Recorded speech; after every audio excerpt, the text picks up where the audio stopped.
Thank you for joining us once again on This Week with Sabir. Next in our hot seat is James Orsini. James Orsini is the president of the Sasha Group, a VaynerX company working alongside Gary Vaynerchuk, also well known as Gary V. James actually comes from a very interesting background with a combination of having run operations as well as finance for many brands, including Saatchi & Saatchi and Cito Mobile and KPMG and both public and private companies. So I wanted to bring him on as a guest, and I'm blown away that he accepted my invite to be a guest on This Week with Sabir to kind of show his scars, show his deep scars into running operations for companies, not only the companies that he was part of as an employer, but also from being running this Sasha Group, and before that as part of VaynerMedia, having to deal with small businesses and other brands and helping them with their operational challenges that they face as they grow.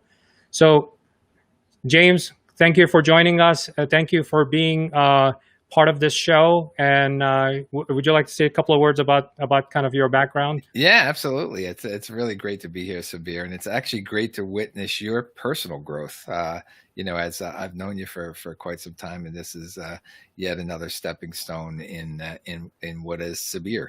So really good to be here and share with your audience my journey, which it gets longer the older I get, apparently, and what it's like helping businesses with their operations.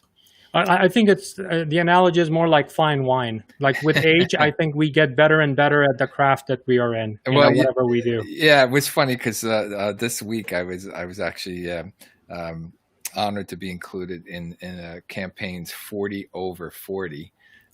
Congratulations! Thank you. Which celebrates wisdom and experience, right? And there really is no substitute for wisdom and experience. And at 57, I seem to have both. I mean, the thing is, you could have excelled in college with education and MBA and such things, right?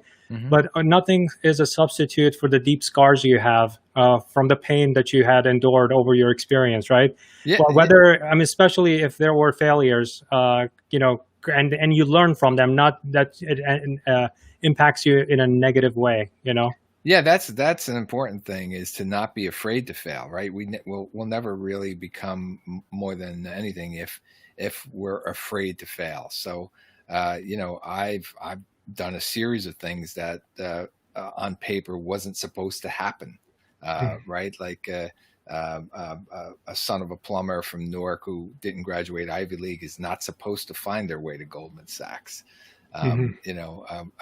A guy who's under 30 is not supposed to be a global CFO overseeing 31 offices in 26 countries. So I've done a lot of not supposed to's.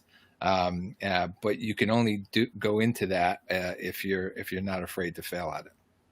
Yeah, I mean, I remember. So in my history, very early in my history, I'm an alum of Grant Thornton Management Consulting and accounting firm. I was part of their technology group as a consultant very early on.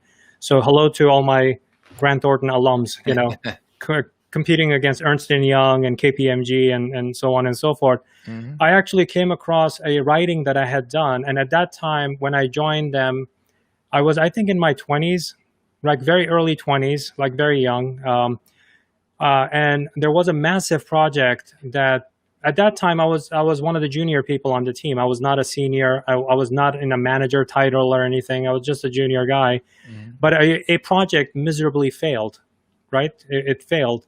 I saw that the senior people that I wanted to talk to, they seemed to be taken over by this failure than to like postmortem and figure out what happened. Like, what can we do to turn this thing around next time? It already happened.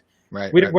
We're not the doc from Back to the Future. We can't get in a car and set the time and go back and change it. We can't. Yeah. The postmortem thing is an interesting perspective, because it is how I got into marketing. Mhm. As you know, I was an auditor. I started at what was then Main Herdman. It became KPMG. And one of our clients happened to be Saatchi and Saatchi. Mhm. And at the end of the audit, there is a post-mortem. They called all the people on all the subsidiaries to come together and learn from what they might be able to do better next year and things like that. And typically it's the most senior people. And I was on a very small Saatchi subsidiary. And the manager on the business was out on maternity leave. The supervisor on the business had resigned.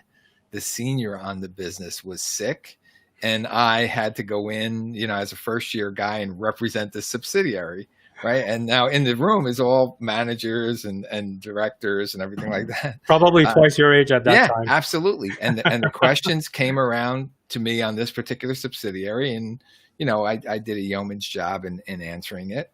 It was only after that the partner who proposed those questions realized, yeah, are you? I don't recognize you as a manager. I said, no, I'm not a manager. Or you're senior, you're a director, and the answer kept going, no. I started, about 10 months ago. But fast forward, that guy leaves. He goes to become something in Saatchi and Saatchi, and he was the guy who called me to come to Saatchi and Saatchi. He remembered me from that room and that experience, and called me up, and that was a career that I had there. Actually, it reminds me of you were speaking at Seton Hall, and you're an alum of Seton Hall, right? Yeah.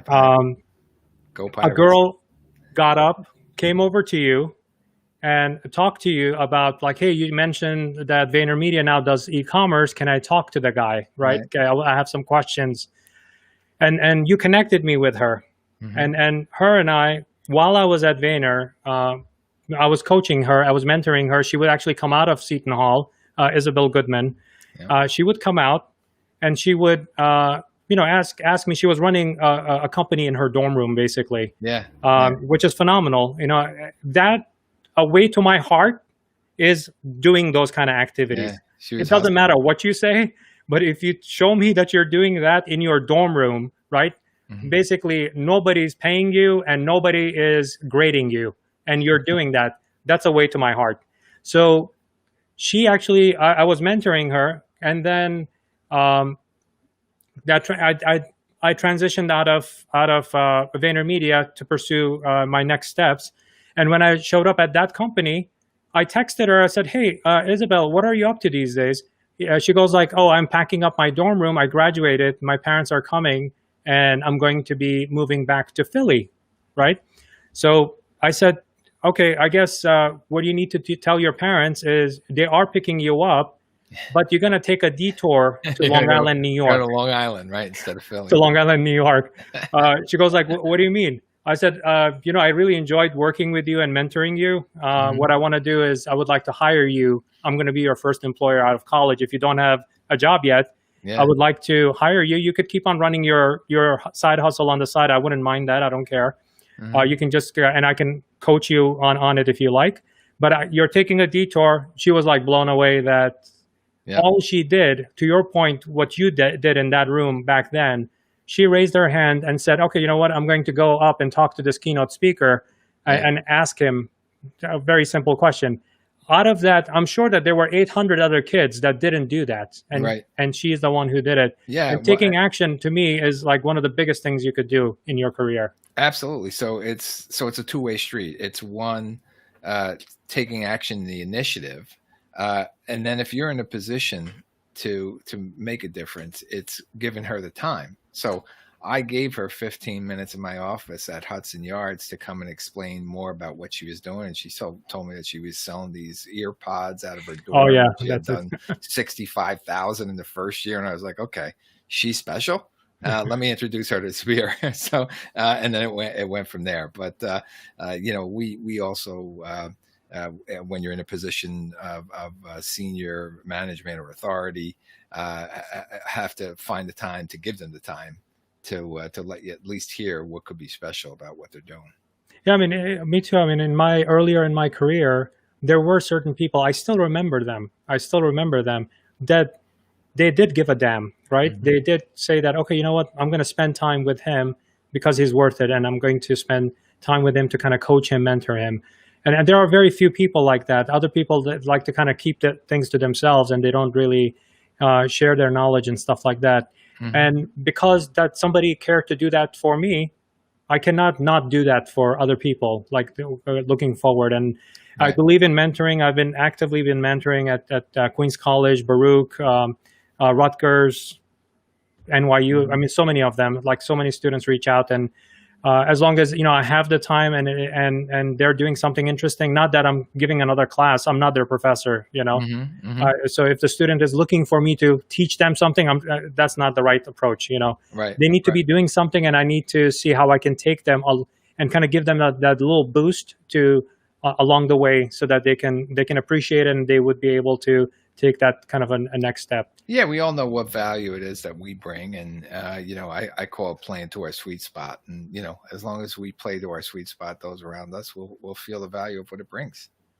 So kind of fast forwarding into that was the easy round, James. Mhm. And I'm tough on my Yeah, guests. I guess you don't call it the hot seat for anything, but No, yeah. I want you to ease, at least remove all the anxiety and all that stuff, and that's why I'm kind of taking you to your Mm. childhood. Yeah, I want to thank Now, you for sending the masseuse over earlier today. Appreciate that. now I want to jump into, you're progressing in your career. Now you're getting involved in I'm guessing like management consulting, kind of given your pedigree there with operations and finance, right? Mhm. What are some of the lessons that you have gotten from that experience that actually kind of built you up in your career to kind of help you in future? Because I believe that anything that happens to us in our lives, we don't know the bigger scheme of things, but Mhm. there's a reason why that's happening to us. Yeah, I think for me it was a realization that I was always a much better businessman than I was accountant. So I am an accountant by trade. I'm a New York State CPA. I've been an auditor. I've been a controller. I've been a global CFO a few times over. Um, but business was really my passion, and understanding the operations of business and how the dots connect. And I made a decision to leave as global CFO of Interbrand, one of the largest, the world's largest branding companies owned by Omnicom. And I was going to resign. And then global CEO said, don't resign. We'll create a position for you. And he said, "Listen, we have a guy here in North America. He's the president of the North American operations, and we think if we marry you up with him, we're going to give you a chief operating officer title. Together, you guys can function as the office of the CEO. He'll focus on outside client related matters, and you'll focus on the inside of the operational matters." Um, and fortunately, I did not leave, and I did accept that position. So I stepped down from global CFO. I became this North American Chief Operating Officer, and we were hugely successful. In 18 months, we grew the revenue by 20%, picked up 4 points on our margin, increased profits by 60%. Wow. We were doing something right, and I was quickly feeling like, wow, I think I really hit my groove. And having the financial background had me making decisions that were prudent and efficient and profitable, as opposed to fumbling through. So that then really made me realize, okay, this is what I want to be. I want to be an operator in a big way. And my phone rang about 18 months into it, and it was Saatchi and Saatchi, and I had worked for a public relations subsidiary of theirs for years before going to Interbrand, and they said, "Hey, can you do for us what you're doing over there at Interbrand? We have a new CEO, we have a new chief creative officer, and they're missing the third leg of the stool, this operational role. Can you come and be that for Saatchi in New York. And the New York operation of Saatchi at that time was 3 times the size of the Interbrand North American operation. So I said, yeah. And I did that. And again, I was part of a really successful team. I had a wonderful 5-year run. And then I had a lot of people saying to me, why are you always a number 2? You should be a number 1. You could be a number 1. So I set my heart on being a number 1. I thought that was the next thing to do. And I became CEO of a small publicly traded technology company. And it was a hard and lonely job. Always is at the top. Yeah. And, I had a 3-year contract. I stood 3.5 years, and I knew what I didn't want to be in my next go around. And I read a book called Consigliere, Ruling from the Shadows, by a guy by the name of Richard Heitner. And it was about being a great number 2. And I was like, wow, this is who I am. This is really, what I do really well. And who knows, maybe if I had a great number 2 like me behind me when I was a number 1, I'd be a great number 1. I don't really know, but that's really how this whole operational understanding the ins and outs of companies, but seeing it through the financial lens. In a recent podcast I did, the host said, because you understand the financial implications, your altitude is rising in every company that you're in, and I think to some extent you can't get hurt understanding the finances. No, because the thing is, every business is an organism, right? It's not like, is your hand more important than your feet or than your heart, or your mind, for that matter, or your eyes. So I think it's those are the kinds of things that we need to kind of keep an eye on, and the more how those things work together, the better it is for us to be better leaders. So for example, whenever I walk into any business, right, no one is hiring me because I'm a marketing guy, and no one is hiring me because I'm an operations guy. Very similar to you, I have that business sense that I want to look at the entire business. I don't want to just look at, because there's no such thing as the operations is bad, or the marketing, you should do more Facebook, Right. something like that. That's going to fix it. If you're handling 100 orders a day, right? And you bring in a marketing genius and they produce 1,000 orders a day. What happens to operations if it was struggling before with 100 orders a day? Yeah, it buckles at its knees. Big time, big time. Not only if you were failing, you're going to fail big time. The marketing person did their job. So that's why I think it's an organism that all of it needs to kind of work together. Right. But going back to what you said earlier about before the Cedo mobile experience, right? Now you're the chief operating officer at a global company, right? You're going through. This is the kind of sense I get, like when you are kind of doing your audit, whether, I don't know if you're just doing it through observation or you're doing it through a proper process, of auditing that business to see what's going on, to kind of understand the lay of the land.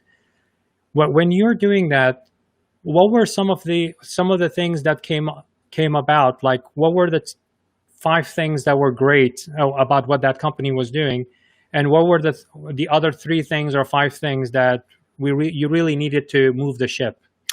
Yeah, so when I was in the public relations company, we were a newly birthed PR firm. We created the 5th largest public relations firm in 5 years, and we were up against companies that had been around for 100 years: Hill & Knowlton, Burson Marsteller, and the Saatchi brothers ran out of money. Okay, they almost went bankrupt. I don't know if you know this was late 80s. So now we had to pivot. Okay, and we moved to what was called a core operating center model. So what happened was, all these offices were getting a crumb and nobody was really eating, right? So we said, okay, look, we could reposition this operationally. We'll lock 5 major offices in New York and London, Hong Kong, Australia, and Brussels, I think were their 5. And any office that's around them becomes a satellite of one of those bigger offices, right? So a place like San Francisco became a satellite of New York. Singapore became a satellite of Hong Kong, that kind of stuff. So we operated those 5 as if they were one. Went in so far as to take my experience from KPMG, redid the reception areas and lobbies of every one of those 5 to look exactly alike, so that was the shift there. We didn't have enough money to fuel a global company. What do we do? In the case of Interbrand, I realized that we were replicating operations. We had 2 offices in New York. We had 1 in Toronto. We had 1 in San Francisco. We had 2 in Ohio. And Omnicom at that time said, okay, James, we need every one of these offices to produce a 20% margin. I said, yeah, I can't do it. And they said, well, what do you mean you can't do it? I said, you're making money and you're profitable in New York, double digit. You're break even in Toronto. You're making money hand over fist in Ohio because you're across the street from Procter and Gamble. You're losing money in San Francisco. I can't get all of them to 20%. However, if you let me run it as North America will exceed 20%. So I said, don't ask me how to make the sausage, just eat the sausage. And they said, okay, well, look, that works for us. If you can get the whole thing to be better than 20%, then we'll be okay. And we moved that to a center of excellence model, which meant that the New York office was going to do big time strategy, corporate branding, and brand valuation. We were doing digital and collateral out of Toronto because at the time the currency was in our favor.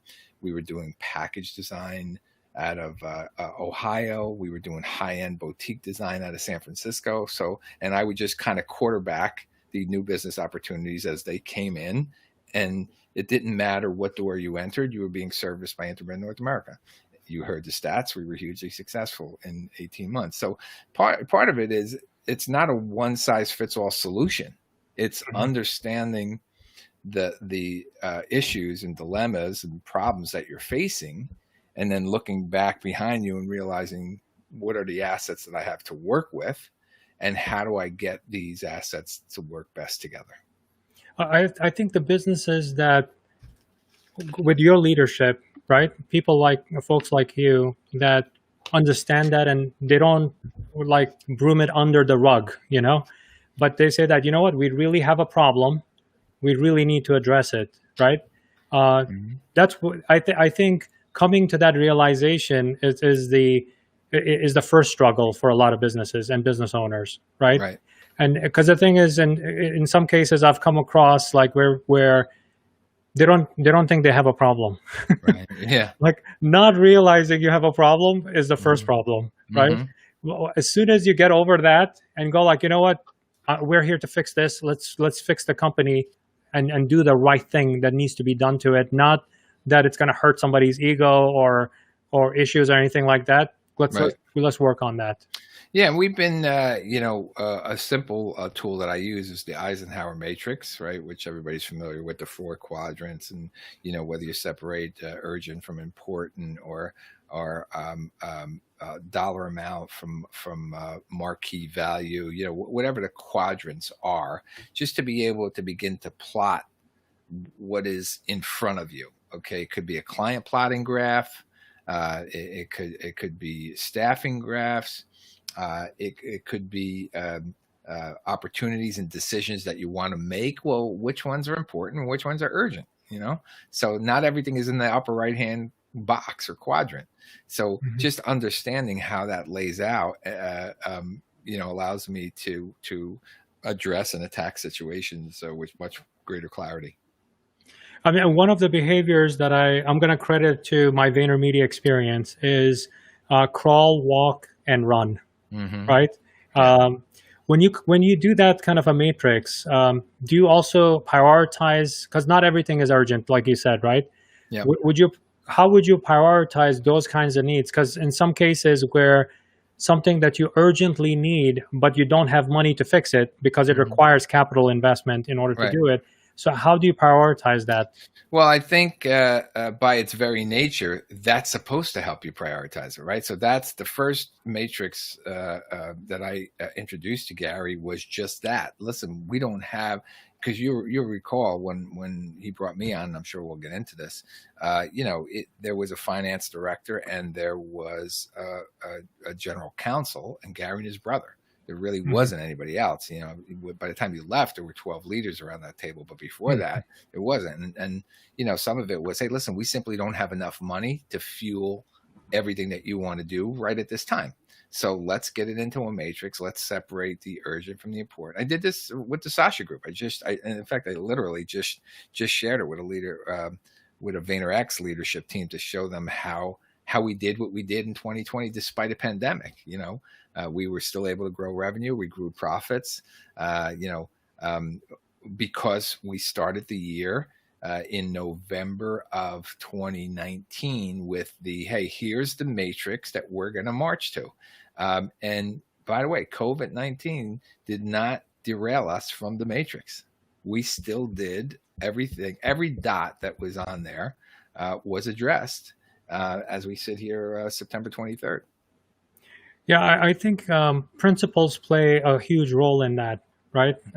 As long as you have your principles, whether it's operating principles or teamwork principles, whatever those principles are, as long as you can stick with certain set of principles and that becomes your guide, I think that helps everybody, dance to the same beat than everybody going their own way because there is no like foundational principles or anything in the company. And well, that's true. I mean, I shared that Eisenhower matrix with my 7 leaders before the start of the year. I said, listen, here's what we're marching up against. And by the way, here's what each one of you are responsible for in dealing with. So now we have to assign ownership, right? Because it's one thing for Gary to set a vision, for me to set a strategy, but somebody actually has to execute against every dot that was on there.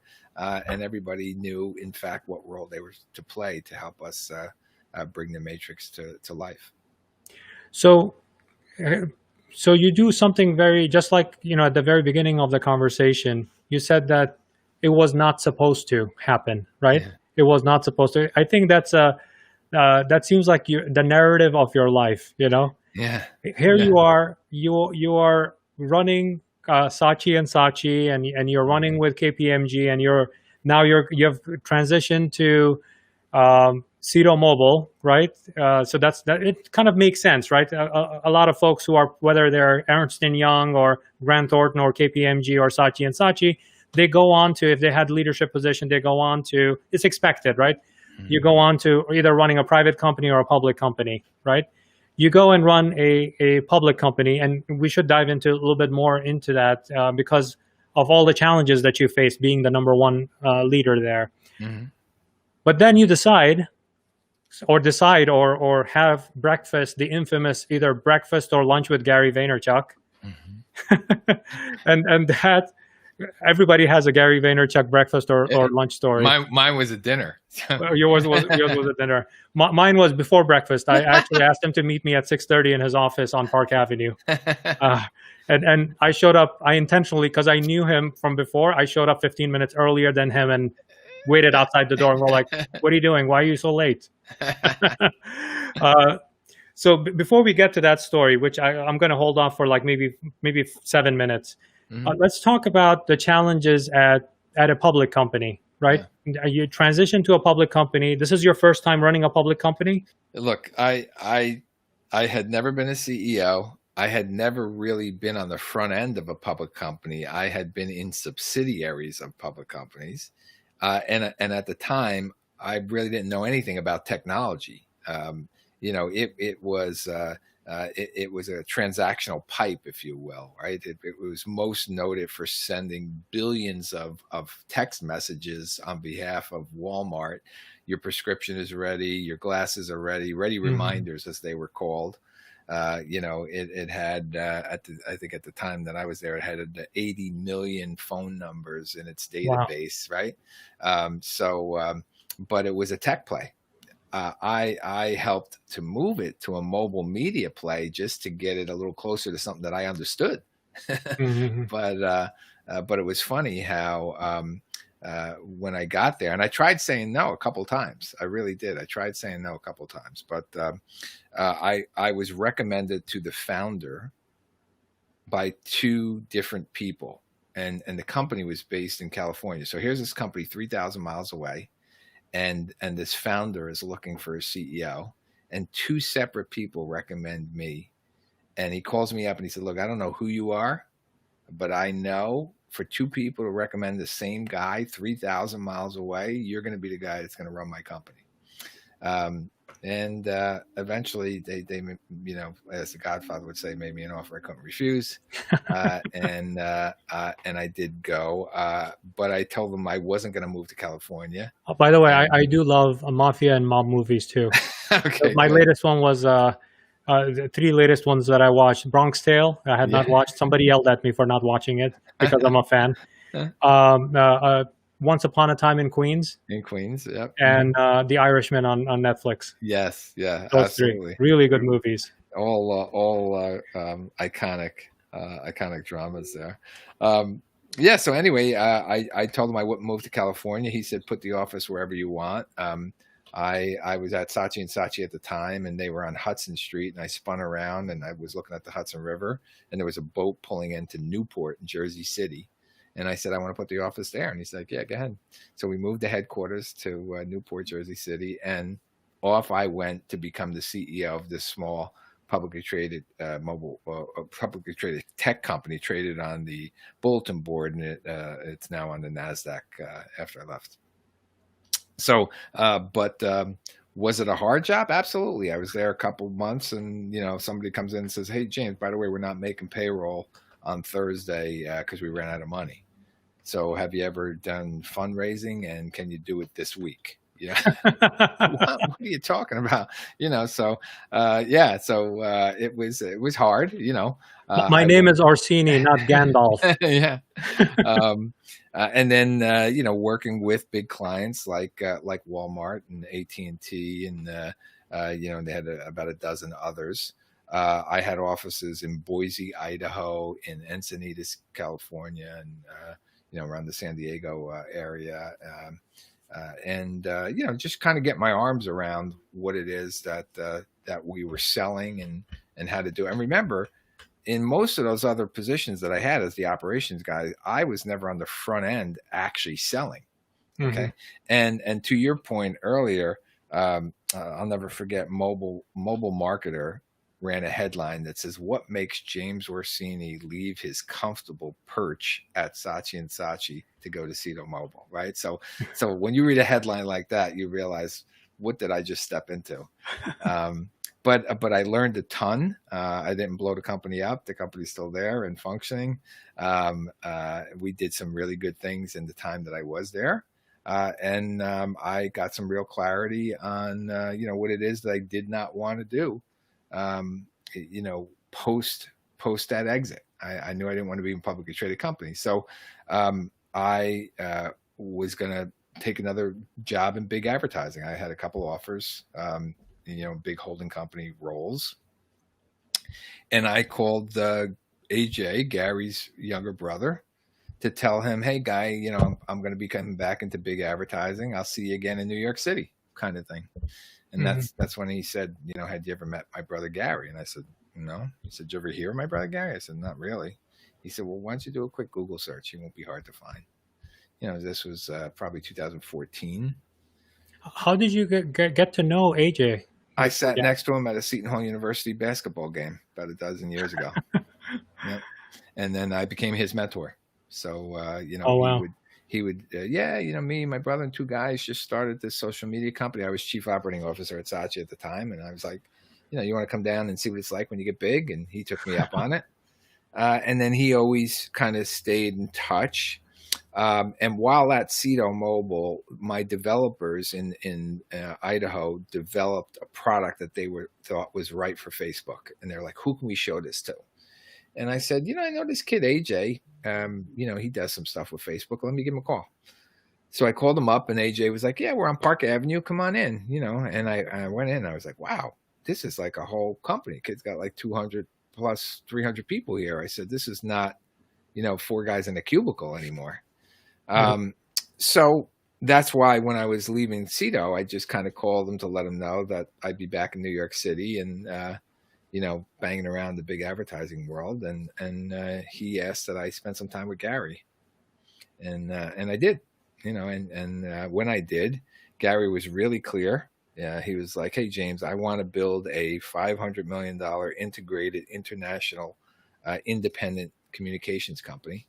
Can you help me do it?" And I said, "Yeah, I actually think I can." So he's like, "Great. Well, then don't take one of those other jobs. You've already done that. You've had that. Step out on a cloud and do this with me." This is, again, the point that we talked about. You can't be afraid to fail, right? So I didn't know anything about social digital at the time. And I didn't say yes. I still went to people that I knew. And they were like, "James, do you know who he is? He's kind of like a Steve Jobs, Zuckerberg kind of guy, and he needs somebody like you to help his vision come to pass." So I left, and I went back, and I said yes. And I started as his chief integration officer. And that was mainly because he wanted to get, AJ was the chief operating officer at the time. Yep, I remember. And he wanted to give me a title that was, he said, amorphous enough to play in any area that he needed me to play in. So, I just helped him whatever the need was, client facing, operational, financial, human resource, wherever the need was, I played a role. I mean, I remember that at that time, I think we were on Park Avenue South, right? And we were sitting on top of each other and even taking meetings in close to the elevator, freight elevator chutes and stuff, because we were just exploding at the seams and we didn't have enough space, and sitting in the hallways, to kind of, it didn't matter. We just needed to get stuff done. No, yeah, exactly. That's what I would tell people. I was like, look, if you show up late, you sit on the floor. If you show up very late, you sit on the floor of the elevator bank, and that's where you work all day long. And they did. Like, I mean, even when I was building up, I was hired to build the eCommerce, the VaynerCommerce, and found it, so that's what I did. And whenever I was interviewing people, I would interview them in all random places, just to kind of get a feel for, like, are they going to have an issue with, like, by having an interview by the elevator, a freight elevator, in or the broom closet, or anything. If they made any kind of comment, it doesn't matter how smart they are. This is not going to be a good fit. That's how I knew. Versus somebody who came in and just continued having conversation, didn't really care about where we were meeting or how we were sitting or any kind of comment. They were part of the team. Right. So that was my kind of my litmus test to kind of see that who they were. Now, I think when you came in, the company was maybe about 150 to less than 200 people. I don't think it was 200 yet, right? No, it was more than that. By the time I said yes and really came around, there was a couple hundred people, and they were doing about 40 million in revenue. So, but he had big dreams, and it started with those dreams may not be able to be fulfilled by simply being a social media advertising company. And that was the pivot to a digital agency with social at its core. Once that pivot was made, then it allowed us to invest in media, which, as exploded, allowed us to make our first acquisition in digital publishing with the Pure Wow company. It's now Gallery Media Group. It allowed us to birth a production studio. It then allowed the spinoff of Tracer from the media company. It allowed most recently the birth of a new company, the Sasha Group, that I now run, and his most recent acquisition of what is now VaynerCommerce. Yeah. Now, when you take a company from 40 million to 500 million in 5 years, right? Right. That's a timeline, basically 5 years, right? That's more than 10x. That's a more than 10x growth, and no less like it's an agency, right? That means that it's powered by people, right? Mhm. It comes with its own set of learnings, right? Yeah. Yeah. You know, places where you didn't think needed leadership needs leadership, Mm. right? Because otherwise you have a pack of wolves and nobody leading them. You know, Right. Right. you always need that. Um, to all the way to like picking out health insurance and benefits and benefits management and things of that nature. Yeah. What are some of the lessons from those 5 years of growth from? Yeah, I think I like to say, and Gary agrees with this wholeheartedly, that the answer is oftentimes in the simple, right? We don't need to overcomplicate it, right? So, simple answer number one: there's a difference between swelling and growing. Both get you big. One is healthy, one is not, right? Mhm. So, at various stage, we swelled. Um, you need some form of process, right? But process by its nature sounds slow and lethargic, and Gary's all about speed, right? So we would often say, speed without control is reckless. Doesn't mean you can't move fast, but you got to have a little control around it. So we talked about and introduced the concept of scalable organization rather than just process, because we were breaking the process at each one of those growth intervals, right? So how do we get enough organization in place to just allow us to scale? And Gary's great at playing three-dimensional chess. So I got good at being a decoder ring and translating to his skate to the puck ideas. So things that we were building were too much horsepower on the day one that we launched it, but in line with what we needed to catch up to his vision, right? So Vayner Productions was built 3 years before he ever did his first Super Bowl commercial, and he did 3 last year, right? But it had the horsepower to do it, right? So Mhm. you're familiar with the Sasha Group. The Sasha Group, on day one, I took over 7 leaders, each one of which ran a portfolio of business bigger than the Sasha Group, and I have 7 of them. So that is a build to skate to the puck, because I know what he wants the Sasha Group to be, and it's more than what it is today. But I could do it with the people, the leaders that I have in place. So I think that's some of those simple decisions and making them along the way, and not being afraid to realize we don't know what it is that we don't know, right? So you can't be afraid to admit that. I'll never forget the first time. Gary's not an ad guy, right? So he's a retailer by trade, and in those early stages, he was still figuring things out. Like, hey, tell me how it works with a commercial. And I said, yeah, it goes, storyboard, animatic, focus group, throw it away, storyboard, animatic, focus group, until you get the idea that works. And he's like, man, I don't like that. Let's change that.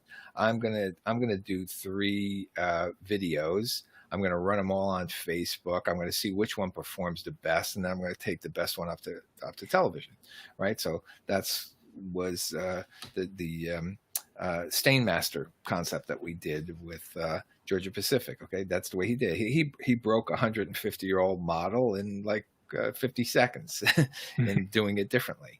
So that's been what's great about working with him, is he doesn't come with a 150-year-old tradition of this is the way we do it. That's been one of the main problems with the advertising industry, is they're really just kind of stuck in their ways. Think about it.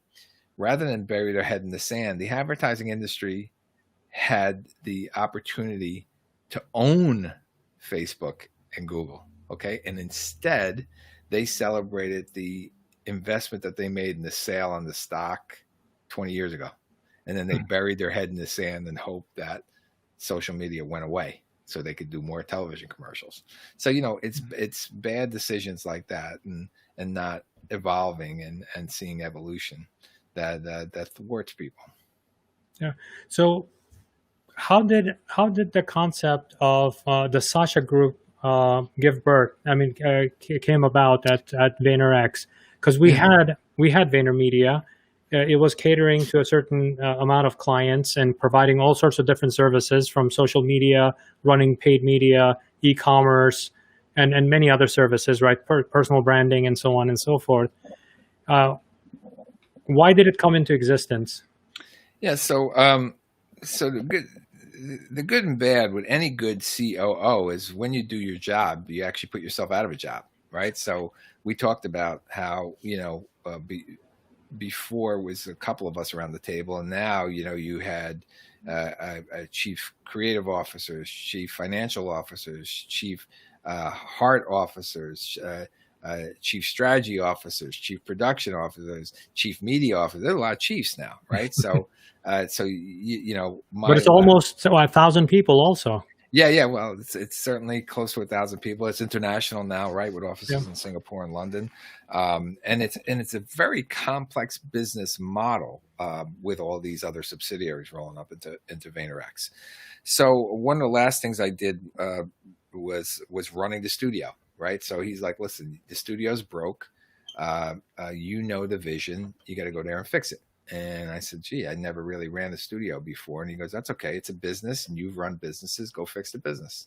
So I spent the last 6 months working on the studio, which led to the hiring of Aaron Covan, who you now know, the chief production officer. And then I came back to the VaynerMedia, and Gary's like, "Hey, you ready to start something new?" And I said, "Yeah, well, what do you have in mind?" He said, "Well, I'm on the cover of Entrepreneur Magazine. I got 14 million followers, and we built a company to service Fortune 500. I don't have a company to service small, medium-sized businesses."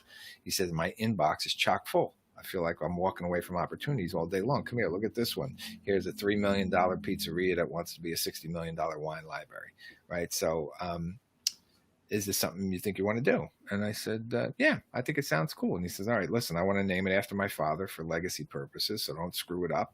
So, no pressure, James. Yeah, tell me what it is that you need."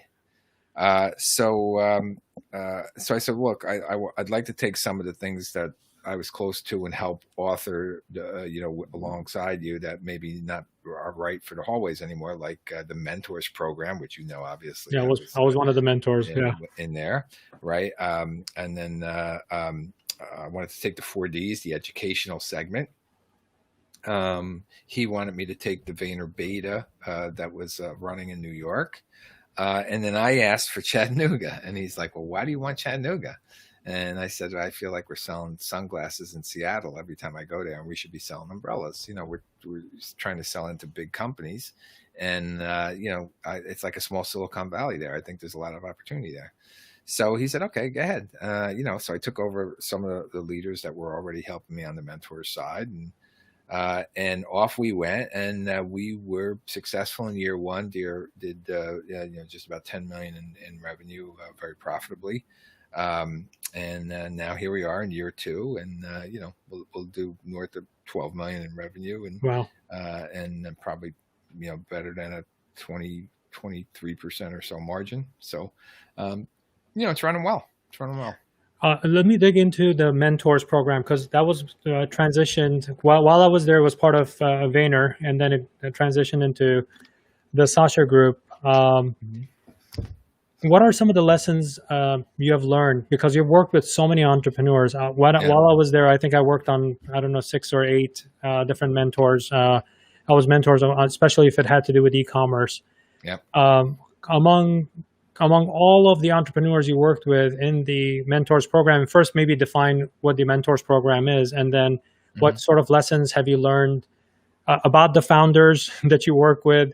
Because personality and personality does play a huge role being a founder, and then about their businesses and how those businesses were helped, and we can talk about our friend Habib also. Yeah, Habib, who was one of our first star pupil. That's right. So, the mentors came about at a breakfast Gary and I were having, and he's like, "I feel like I'm missing something. I want to have a consulting arm. I want to figure like a Deloitte Light type service that goes beyond marketing and helps with my explosive growth model.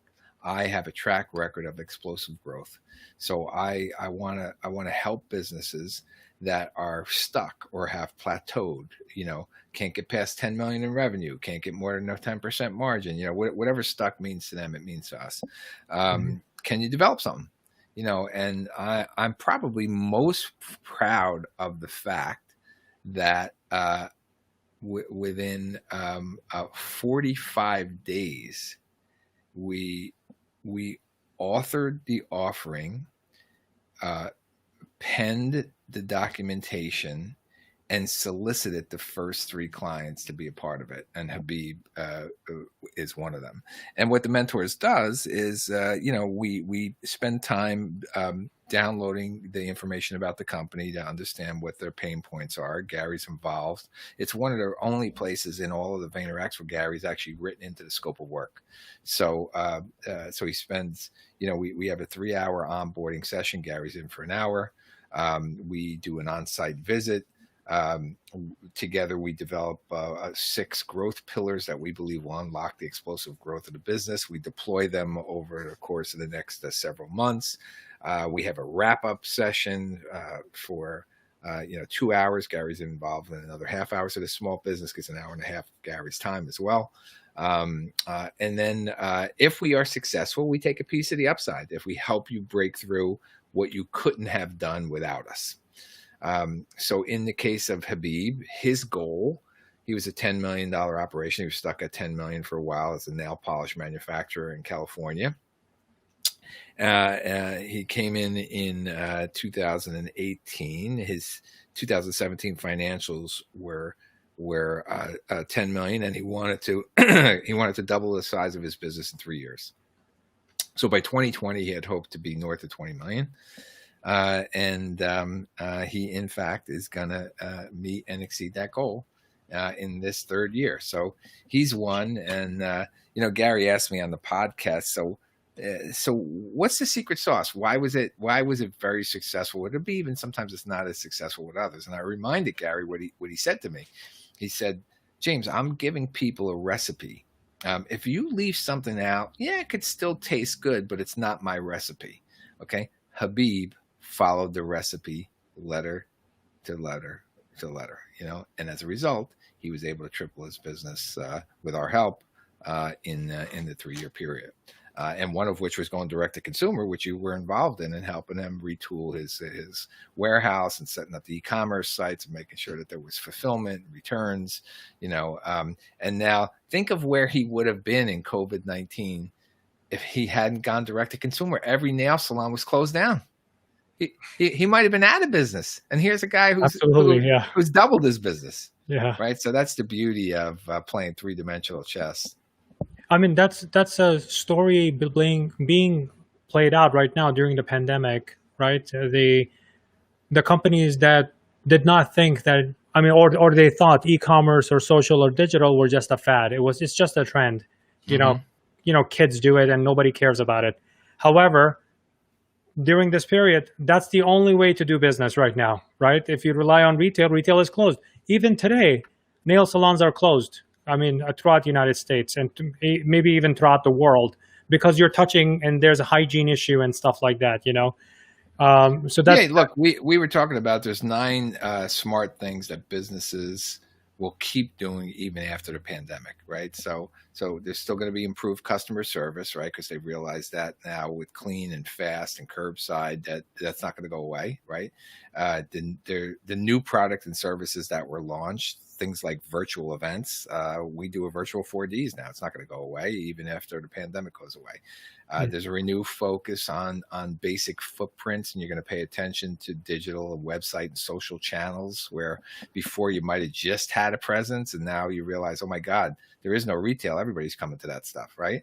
Mm-hmm. There's a commitment to digital, like you said, on the e-commerce side.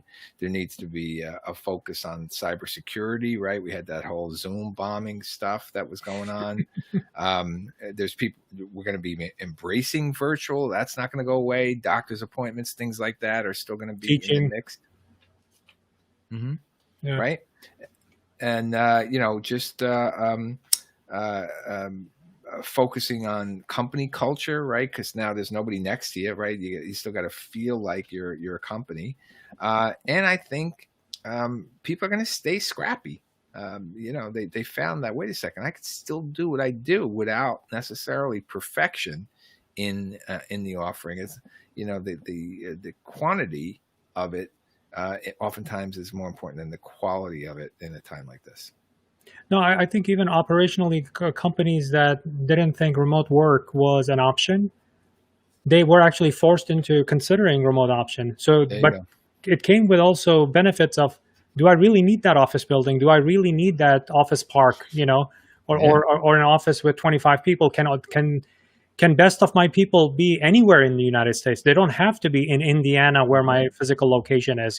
And then doesn't that open up the talent pool now, right? So Yeah, all of a exactly. sudden, when everybody was being priced out of talent in a place like Silicon Valley or something like that, and people who should have made 60,000 were making 140 because there were slim pickings. Well, now you open it up, and we're finding that here at the Sasha Group. Well, James, thank you for sharing. I usually promise my audience like $100,000 in insights, but going through all of these kind of operational challenges and your journey and such, I think we delivered more than $1 million in value, so far. But let me ask you this one final thing, right? What is your number one $100,000 insight, having worked through, because you've taken an incredible journey from very large companies to a public company to taking Gary Vaynerchuk's company from where it was and more than like 12xing it over 5-year period to giving birth to the Sasha Group to deliver similar kind of services that Fortune 500 companies are afforded to much more mainstream and Main Street companies to medium-sized companies. If you take all of that to get in mind, what is your number one $100,000 insight from operations, finance, running companies, and so on? Yeah, I think it's, don't be afraid to admit what it is that you don't know, and then seek help. I thought Gary was brilliant to hire somebody like me at the time. I was a lot of horsepower for what was a small company at that time, and it's not now, obviously. But to take a chance to make an investment like that, I think the same thing. My companies are finding it hard to know what. So when do I hire a controller? When is it right to bring on a CFO? When do I actually bring in a chief operating officer? Those. And that kind of decision complements the fact that you can't be it all, Mr. Entrepreneur. You're the ideator that you are. Most entrepreneurs think they are it all, because let's face it, they've birthed the business and it's their baby and they started it. But even the founder of that publicly traded company thought he was everything before his investors said, you better go out and get yourself an operating CEO if you want this investment that we're going to pour into this company. So they kind of forced his hand to find somebody like me at that time.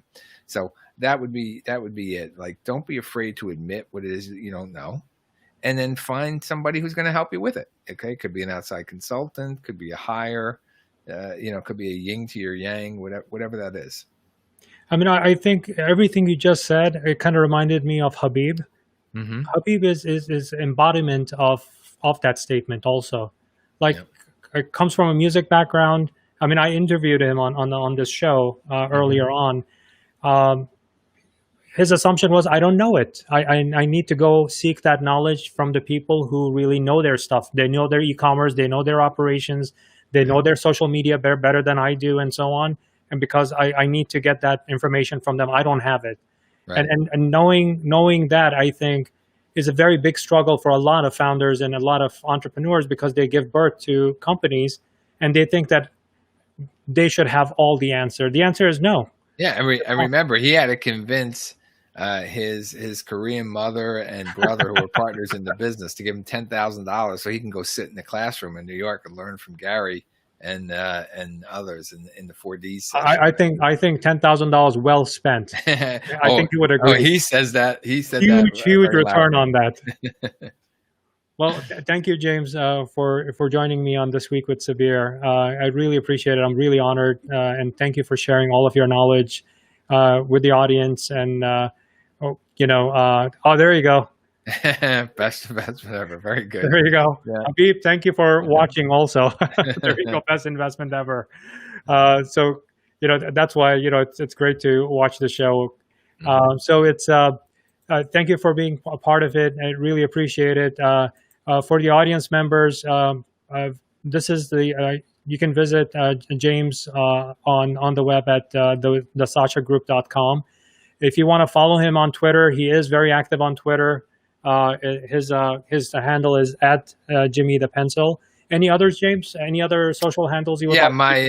I'm on LinkedIn, Medium, and Instagram as James Orsini. Perfect.